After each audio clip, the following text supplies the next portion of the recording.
Hi hello welcome to పురా local news. నేను మీ మధుకర్ రెడ్డి. పేదోడి పెద్దింటి కళ. పేదవారికి ఆవాసం కోసం ప్రభుత్వ పథకాల్లో ప్రధానంగా చెప్పుకునేది ఆవాసం కోసం ఏర్పాటు చేసి నిల్వ నీడనిచ్చేందుకు ప్రభుత్వం గొప్పగా ప్రకటించే పథకాల్లో ఒకటి డబుల్ బెడ్రూమ్ హౌస్. దశాబ్ద కాలం కళ నెరవేరడలేదు. రాష్ట్ర వ్యాప్తంగా అప్పటి ప్రభుత్వం ఎంతో ఆర్భాటంగా ప్రారంభించిన డబుల్ బెడ్రూమ్ హౌస్ పథకం నిర్వీర్యం అయిపోయిందని చెప్పడానికి సజీవ సాక్ష్యాలు మన ముందు ఉండబోతున్నాయి. ప్రస్తుతం మనం కరీంనగర్ నియోజకవర్గానికి సంబంధించి డబుల్ బెడ్రూమ్లు నిర్మితమవుతున్నాయి, నిర్మాణం మధ్యలో నిలిచిపోయిన ప్రదేశంలో మనం ఉన్నాం.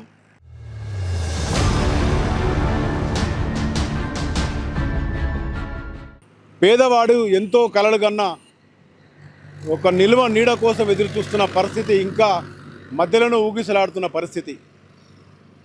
కరీంనగర్ నియోజకవర్గానికి సంబంధించి నిర్మాణాలు ఇలా ఉంటాయి అనుకోవచ్చు, కానీ పూర్తిగా కరీంనగర్ ఉమ్మడి జిల్లాకు సంబంధించి 25,800 పైచిలకు ప్రభుత్వం అప్పట్లో ప్రకటించిన డబుల్ బెడ్రూమ్ ఇళ్లకు సంబంధించి నిర్మాణాలు కొనసాగుతున్నాయి. ఉమ్మడి జిల్లా వ్యాప్తంగా చూసుకుంటే అత్యధికంగా జగిత్యాల జిల్లాకు 8,000 పైచిలకు శాంక్షన్ కాగా అత్యల్పంగా పెద్దపల్లి జిల్లాకు శాంక్షన్ అయ్యాయి. అయితే ఇవన్నీ కొంత నిర్మాణం మధ్యలో ఆగిపోగా మరికొంత ఇంకా ఆచరణ రూపే దార్చలేదు. అయితే ఇక్కడంతా మనం చెప్పుకోవాల్సింది ప్రధానంగా ఏంటంటే ప్రభుత్వం నిర్మాణాలు చేపట్టిన ఇళ్లను కూడా ప్రజలకు అప్పగించలేని పరిస్థితి, లబ్ధిదారులకు ఇవ్వలేని పరిస్థితి.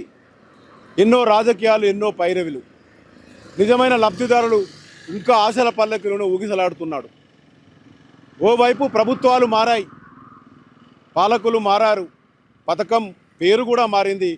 ఒకప్పుడు దశాబ్ద కాలం ఈ రాష్ట్రాన్ని పాలించిన బీఆర్ఎస్ ప్రభుత్వం డబుల్ బెడ్రూమ్ ఇళ్ల పేరుతో ప్రారంభించింది. అయితే తాజాగా కాంగ్రెస్ గద్దెనెక్కిన తర్వాత మరొకసారి ఇందిరమ్మ ఇళ్ల పేరును కూడా తెరపైకి తెచ్చింది.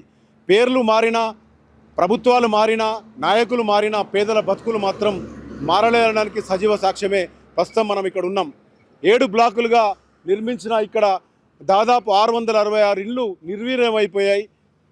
పేదలకు అందాల్సిన ఈ పథకం అంతా కూడా ఇప్పుడు మన కళ్ళ ముందు కనబడుతుంది. మొండి గోడలు లేచి ఇక్కడ ఒక్కొక్క ఫ్లోర్లో ఇప్పటికే ప్రజలు ఉండాలి. 666 కుటుంబాలు ఇక్కడికి వచ్చి ఉండాల్సిన పరిస్థితి. అయినప్పటికీ ఇప్పటికీ ఇది ఒక నిర్మానుష్య ప్రాంతంగా మారిపోయింది. ఓవైపు ఇదే ప్రాంతంలోనే కరీంనగర్ నియోజకవర్గంలో బీఆర్ఎస్ పార్టీ ఆఫీసు కూడా మధ్యలోనే నిలిపివేయడం జరిగింది. మరోవైపు అంబేద్కర్ భవనంకు ఒక నిర్మాణం కూడా ఇక్కడ కనీసం ప్రారంభానికి నోచుకోలేని పరిస్థితి. అయితే ఇటు పార్టీ ఆఫీసు, అంబేద్కర్ భవనం పక్కన ఉంచితే పేదలకు అందాల్సిన ఈ డబుల్ బెడ్రూమ్ ఇల్లు మాత్రం మధ్యలోనే అర్ధాంతరంగా నిలిచిపోయి ఎవరికి అందుబాటులో లేని పరిస్థితి. చాలా కాలంగా ఎదురు చూస్తున్నారు. దాదాపు దశాబ్ద కాలంగా మనం ఇక్కడ చూడొచ్చు. మొండి గోడలు, ఇంకా పూర్తి కాని ఇల్లు, కొన్ని అయితే అసలు కిటికీలే లేవు, ఇంకా కొన్ని అయితే అసలు ఏ నిర్మాణము ఎక్కడి వరకు వచ్చిందని కూడా చెప్పలేని పరిస్థితి. ఇక్కడ దీనికోసం మనం చాలామంది ఇప్పటికే ప్రయత్నాలు చేస్తున్నారు. అసలు పేదవారికి అందాల్సిన ఇల్లు ఎందుకు మధ్యంతరంగా ఆగిపోయాయి? ప్రభుత్వాలు మారినంత మాత్రాన అసలు ఏమాత్రం కూడా నిర్మాణానికి కూడా కనీసం ఆవాసయోగ్యం కాకుండా ఉన్న ఈ పరిస్థితి ఏంటి మనం తెలుసుకునే ప్రయత్నం చేద్దాం. అయితే ఎంతో ఆశగా ఎదురు చూస్తున్న పేదవాడి సొంతింటి కళ నెరవేరలేదు. ఇక్కడ చాలామంది లబ్ధిదారులు తిరిగిపోతున్నారు. ఆందోళనకారులు, నిరసనకారులు నిరసన వ్యక్తం చేస్తున్నారు తమకు ఇల్లు రాలేదని. అయితే ఇలా చాలా మట్టుకు చూస్తే లబ్ధిదారులు పెరిగిపోయారనే ఉద్దేశంతో కనీసం నిర్మాణం అయిన ఇళ్లను కూడా అప్పచెప్పడానికి ప్రభుత్వం అప్పట్లో ముందుకు రాలేదు. ఇప్పుడైతే కొత్త ప్రభుత్వం వచ్చి దాదాపు 8 నెలలు గడిచిపోయింది, ఇంకా ఈ డబుల్ బెడ్రూమ్లో ఊసే లేదు. ఈ నియోజకవర్గంలో 666 ఇక్కడ నిర్మాణం అయితే తర్వాత కొంతమందికి గృహలక్ష్మి ఆ పథకం పేరుతో భూమి ఉన్నవారికి 3 లక్షల ఆర్థిక సహాయం పేరుతో మరో పథకం తెర మీదకి వచ్చింది. పథకాలు పేరు మారాయి, పేదలు మాత్రం ఇంకా తమకు నిల్వ నీడ లేదు, ఉండడానికి గూడు లేదనే ఒక ఆవేదన వ్యక్తం చేస్తున్న పరిస్థితి. ఈ మధ్యకాలంలో వామపక్షాలు కూడా దీనిపైన నిరసన గలం వెత్తాయి. ఇప్పటికీ పేదలకు అప్పచెప్పాలని చెప్పి. అయితే మనతో మాట్లాడడానికి సిపిఎం లీడర్ మనతో ఉన్నారు, సత్యం, గుడికందుల సత్యంతో మాట్లాడదాం. చెప్పండి, అసలు ఈ దాదాపు దశాబ్ద కాలం నిర్మాణం కూడా ఆగిపోయింది. 10 ఏళ్ల నుంచి ఒక పేదవారికి కూడా నిల్వ నీడలేని ఈ గృహ పథకం దీన్ని ఎలా చూడొచ్చు? మాజీ ముఖ్యమంత్రి చంద్రశేఖరరావు గారు చెప్పారు, గత ఎన్నికల ముందు ఇందిరమ్మ ఇల్లు ఏంది అగ్గిపెట్టంత ఉన్నాయి, మనకు ఓ బిడ్డ ఉంటుంది, ఓ అల్లుడు వస్తాడు, ఓ గొడ్డు ఉంటుంది, ఎక్కడ ఉండాలి, నేను అధికారంలోకి వస్తే డబల్ బెడ్రూమ్ ఇల్లు కట్టిస్తా అని చెప్పి ప్రగల్భాలు పలికారు. 10 సంవత్సరాలు అధికారంలో ఉన్నారు, కానీ ఏ ఒక్క పేదకు కూడా డబల్ బెడ్రూమ్ ఇల్లు ఇచ్చినటువంటి పరిస్థితి లేదు. గత 2 సంవత్సరాల క్రితము నియోజకవర్గానికి మొదటి దఫగా 4,000, రెండో దఫగా 3,000 కట్టిస్తామని చెప్పి కొంత ప్రయత్నం చేశారు. అందులో భాగంగానే చింతకుంట శివార్లో ఒక 7 బ్లాకులలో 666 ఇండ్లు 70-80%, కొన్ని 90% కూడా పూర్తయినటువంటి పరిస్థితి ఉంది. కానీ లబ్ధిదారుల సంఖ్య చూస్తే 10,000, 20,000 వరకు ఒక నియోజకవర్గానికి లబ్ధిదారులు ఉంటే ఇక్కడ కేవలం 666 ఇండ్లు మాత్రం నిర్మించారు. దీనికి సంబంధించింది ఇప్పటి వరకు కూడా ఏ ఒక్క పేదకు కేటాయించకపోవడం మూలంగా ఇక్కడ నిర్మించినటువంటి ఇండ్లు ఇక్కడ తాగుబోతులకు, వ్యభిచారులకు అడ్డగా కేంద్రంగా మారి అసాంఘిక కార్యకలాపాలకు వేదికగా మారాయి. అనేక సందర్భాల్లో సిపిఎంగా కూడా మేము చెప్పాం, అర్హులైన పేదలందరికీ కూడా డబుల్ బెడ్రూమ్ ఇండ్లు ఇవ్వాలని. అలాగే కట్టించినటువంటి ఇండ్లను తక్షణమే పనులు పూర్తి చేసి అర్హులైన పేదలకు కేటాయించాలని చెప్పాం. కానీ ఇంతవరకు ఇక్కడ రోడ్డు సౌకర్యం కావచ్చు, నీడ సౌకర్యం కావచ్చు, అట్లాగే కరెంట్ సౌకర్యం కావచ్చు, డ్రైనేజ్ సౌకర్యం కావచ్చు, ఎలాంటివి లేవు.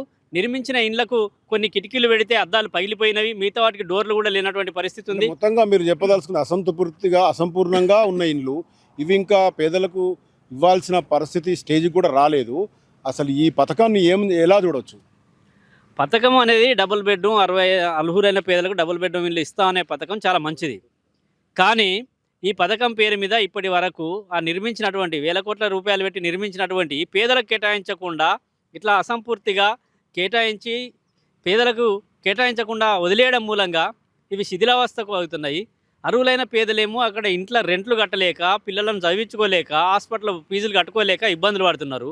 ఇప్పటికైనా ఈ గవర్నమెంట్ అయినా ఆ ప్రభుత్వాన్ని ప్రజలు తిరస్కరించిళ్ళు. మీరు డబుల్ బెడ్రూమ్ ఇస్తా అంటే ఆశపడి ఓట్లేసిళ్ళు, ఇప్పుడు తిరస్కరించిళ్ళు. కొత్త గవర్నమెంట్ వచ్చి 8 నెలలు అవుతుంది. కాంగ్రెస్ ప్రభుత్వం అయినా అది పథకం ఏ పేరన్నా పెట్టని, ఇందిరమ్మ ఇల్లు పెడతారా, డబుల్ బెడ్రూమ్ ఇల్లు పెడతారా, లేకపోతే పేదలందరికీ మేము ఇంటి లేని పేదలకు జాగా ఇచ్చి 5 లక్షలు ఇస్తామని చెప్తారా, ఏదైతేనేమి కానీ అర్హులైన పేదలందరికీ కూడా ఇంటి సౌకర్యం కల్పించాలని సిపిఎంగా మేము డిమాండ్ చేస్తూ ఉన్నాం. ఈ కట్టిన ఇళ్లను తక్షణమే ఇక్కడ ఉన్నటువంటి మంత్రి గారు కావచ్చు, అట్లాగే ఇక్కడ ఉన్న ఎమ్మెల్యే గారు కావచ్చు, అట్లాగే సెంట్రల్లో సహాయ మినిస్టర్ బండి సంజయ్ గారు కూడా ఉన్నారు, వీళ్ళందరూ కూడా కరీంనగర్ పట్టణంలోనే ఉన్నారు. ఈ కట్టించినటువంటి ఇళ్లను అర్హులైన పేదలందరికీ తక్షణమే కేటాయించాలని చెప్పి మేము డిమాండ్ చేస్తున్నాం. లేదంటే సిపిఎం ఆధ్వర్యంలో పేద ప్రజలందరినీ సమీకరించి మేమే యాక్టిఫై చేస్తామని చెప్పి కూడా ఈ సందర్భంగా హెచ్చరిస్తాం.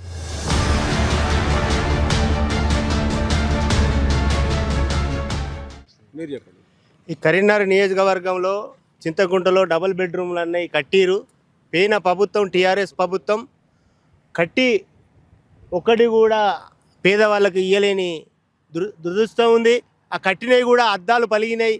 ఆ రూములలో చూస్తే బీరి సీసాలు, వ్యభిచారం గృహాలతో నడుస్తున్న ఈ డబుల్ బెడ్రూములు ఆ ప్రభుత్వం ఇయ్యలేదు కాబట్టి, కాంగ్రెస్ను ఎన్నుకున్నారు కాబట్టి, కాంగ్రెస్ ప్రభుత్వం ఇస్తుందని చెప్పి ఆశపడి ఓట్లేసారు కాబట్టి ఇలా రేవంత్ రెడ్డి గారు కూడా ఆలోచించి కరీంనగర్ ప్రజలకు ఈ డబుల్ బెడ్రూమ్లు వెంటనే పేదవాళ్లకు ఇవరకు అప్లికేషన్లు పెట్టారు కాబట్టి వాళ్ళకి వెంటనే అమలు చేయాలని చెప్పి మేము డిమాండ్ చేస్తున్నాం.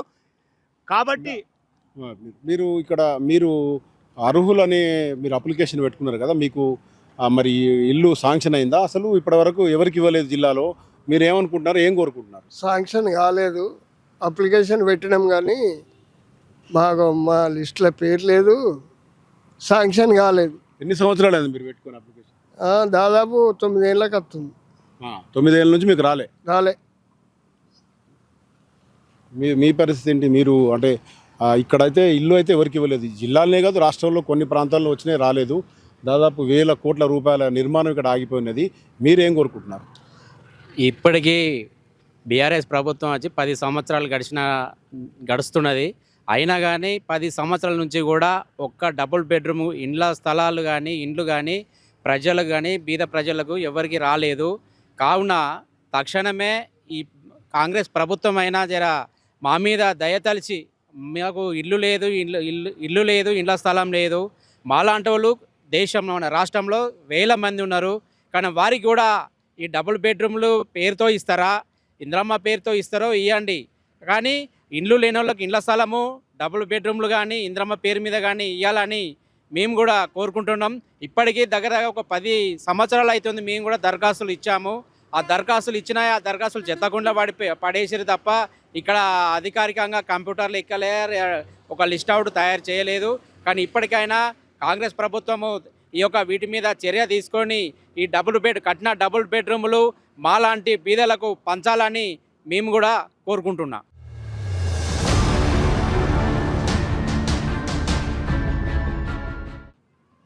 ఒక రకంగా చూస్తే మనము ఈ నిర్మాణాలన్నీ కూడా కళ్ళ ముందు కనబడుతున్నాయి. అయితే ప్రభుత్వము మారినప్పటికీ వెంటనే కొత్త ప్రభుత్వం వీటిపైన ప్రజలకు ఒక ప్రకటన చేస్తుంది. అవి అందుబాటులోకి వస్తాయని ఆశపడ్డారు. అయితే ఇప్పటికీ పేదలు వాళ్ళ కళ, సొంతింటి కళ ఇంకా కలగానే మిగిలింది. ఒకసారి ప్యాన్లో చూద్దాం మనం. ఈ కన్స్ట్రక్షన్ దాదాపు 7 బ్లాకులు ఎలా ఉన్నాయి. ఈ 7 బ్లాకులకు సంబంధించి నిర్మాణం కూడా కొన్ని బ్లాకులు అయితే 80%, కొన్ని బ్లాకులు 90% పూర్తయినప్పటికీ ఇవి ఇంకా పూర్తి కావాలంటే సమయం పడుతుంది. అయితే ఇప్పటికే అర్హుల జాబితా దీనికి సంబంధించి విడుదల కాకపోవడము, దశాబ్ద కాలంగా దీనిపైన ఆశలు పెట్టుకున్న పేదలు అసలు ఇప్పటికే కోరుకుంటున్నారు, తమకు నిల్వ నీడలేదు, తమకు ప్రభుత్వం అప్పజెప్పాలని కోరుకున్నప్పటికీ ఈ కథ మాత్రం ఇలాగే కొనసాగుతోంది. అయితే పేదవారి కలలుగానే మిగులుతున్న ఈ డబల్ బెడ్రూమ్ పథకంకు చాలా మొదటి నుంచి కూడా ఆదిలోని అంశపాద అన్నట్టు దశాబ్ద కాలంలో బీఆర్ఎస్ ప్రభుత్వం ఎవరికి అందించలేకపోయింది. అడపాదడపా రాష్ట్రంలో అక్కడిక్కడ అందించినప్పటికీ ఉమ్మడి జిల్లాకు సంబంధించి దాదాపు 25,800కు పైగా ఇల్లు శాంక్షన్ అయితే 10,000 పైగా నిర్మాణాలు కూడా అయిపోయాయని చెప్తున్నారు. కానీ లబ్ధిదారులు మాత్రం అందులో చేరుకోలేదు, వారి కళను నిజం చేసుకోలేదు. అయితే ప్రస్తుతం ఈ డబల్ బెడ్రూమ్ ఇండ్లన్నీ కూడా ఆకతాయిలకు ఆవాసంగా మారిపోయాయి, అసాంఘిక శక్తులకు అడ్డాగా మారిపోయాయి. ఎక్కడ చూసినా కూడా నిర్మాణము మధ్యలో ఆగిపోయింది అనే ఒక మాట అటు ఉంచితే అయిన నిర్మాణం కూడా ఇప్పటికీ శిథిలావస్థకు చేరుతుంది, నిరుపయోగంగా మారిపోయింది. ఇవి కూడా క్వాలిటీగా లేదని ఇప్పటికే నిపుణులు చెప్పడం జరిగింది. అసలు ఈ నిర్మాణాల పైన తర్వాత ఎందుకు ఆగిపోయిన పైన ప్రభుత్వం ఇప్పటికే దృష్టి సారించాల్సిన అవసరం ఉందని ఇటు పేదలు కోరుకుంటున్నారు. చాలామంది ఇప్పటికే దీనిపైన స్పందించడం కూడా జరిగింది. అయితే కొన్ని కారణాలు మాత్రం బయటకు తెలుస్తున్నాయి. లబ్ధిదారుల జాబితా ఎక్కువగా ఉండడం చేత ఎవరికి ఇవ్వాలో తోచని పరిస్థితిలో వీటిని ఇవ్వలేదని చెప్తుండగా, మరోవైపు నిజంగానే అర్హులందరికీ వెంటనే ఇచ్చివేస్తే కొత్త జాబితా వచ్చిన తర్వాత వారికి కూడా ఇచ్చే అవకాశం ఉంటుంది. మొత్తంగా రోజు రోజుకు ఆశలు పెరిగిపోతున్నాయి. ఒక రకంగా చూస్తే ప్రభుత్వం ఇప్పటికే ప్రతి ఎన్నికల్లో దాదాపు 2 టర్ములు అధికారం చేపట్టిన బీఆర్ఎస్ పార్టీ 2 టర్ములు కూడా డబుల్ బెడ్రూమ్లను ప్రత్యేక అజెండాగా తీసుకుని చెప్పినప్పటికి కూడా అందరికీ నిరాశ ఎదురైంది. ఆ తర్వాత ప్రస్తుతం ఇప్పుడు కాంగ్రెస్ ప్రభుత్వము ఇందిరమ్మ ఇళ్ల పథకాన్ని కూడా మరోసారి ప్రకటించడం జరిగింది. అయితే ఇవన్నీ కూడా గతంలో లబ్ధిదారులు ఎవరైతే ఉన్నారో అప్లికేషన్ ఇచ్చుకున్న వారందరూ కూడా వెంటనే వారందరికీ ఇవి అప్పచెప్తే కొత్త జాబితా కూడా మొదలవుతుంది. మొత్తానికి పేదలు ఎదురు చూస్తున్నట్టుగా కరీంనగర్ జిల్లా వ్యాప్తంగా దాదాపు లబ్ధిదారులు వేలాది మంది కూడా ఆశగా ఎదురు చూస్తున్న డబుల్ బెడ్రూమ్ కథ రానున్న రోజుల్లో ప్రభుత్వము చాలా సుఖాంతంగా ముగిస్తే తప్ప, లేకుంటే ఆశలు అడియాసలు ఊగిసలాడుతున్న పేదలు ప్రతి నాయకుని నమ్మడము ఎన్నికల తర్వాత శరామామూలుగా మారిపోయిన పరిస్థితి మరోసారి రాజకీయంగా నిలుస్తుందని చెప్పి కూడా చాలామంది రాజకీయ విశ్లేషకులకు చెప్తున్న పరిస్థితి. ఇప్పటికిప్పుడు ఈ కరీంనగర్లో నిర్మాణానికి పూర్తి చేసుకుంటున్న దాదాపు 90% పూర్తయిన వాటిని 10% కూడా పూర్తి చేసి ఇంకా నిర్మాణం చేపట్టాల్సిన ఇళ్లను కూడా నిర్మిస్తే పేదలకు అందుబాటులో వస్తుందని మనము కోరుకుందాం. కెమెరా పర్సన్ మైదర్తో మధుకర్ రెడ్డి, పురా లోకల్ న్యూస్, కరీంనగర్.